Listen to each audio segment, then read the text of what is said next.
Texas families are taking Camp Mystic to court, alleging gross negligence over those flash floods that killed more than 24 young campers this summer. Today, the parents of 9-year-old Ellen Getten spoke about their pain. The last 4 months have been worse than you could ever imagine.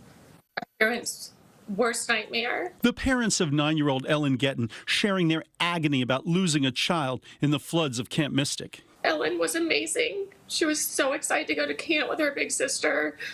She was so excited she drew a different tribe than her sister. They were very best friends. So this has been a huge loss for our family. And her big sister, Gwen, is devastated.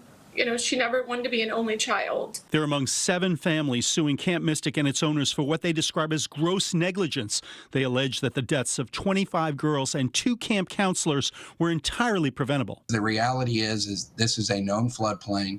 There was 0 action taken after a warning 2 days before, 0 actions taken after a flood watch the day before, and then even after a flood warning that night, 0 action taken until it was too late. An emergency plan to have campers stay in their cabins unless told otherwise was to conceal the dangers that defendants knew about.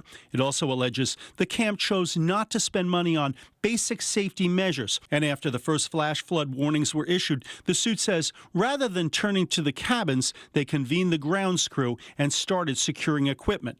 Matthew and Wendy Childress's daughter, Chloe, was one of the 2 counselors who died.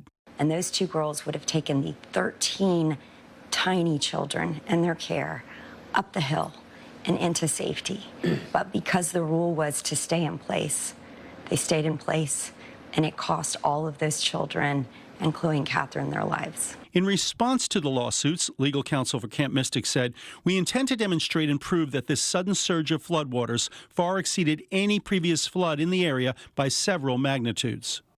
Now, Camp Mystic says it plans to open again next summer on a part of the property that did not flood in July.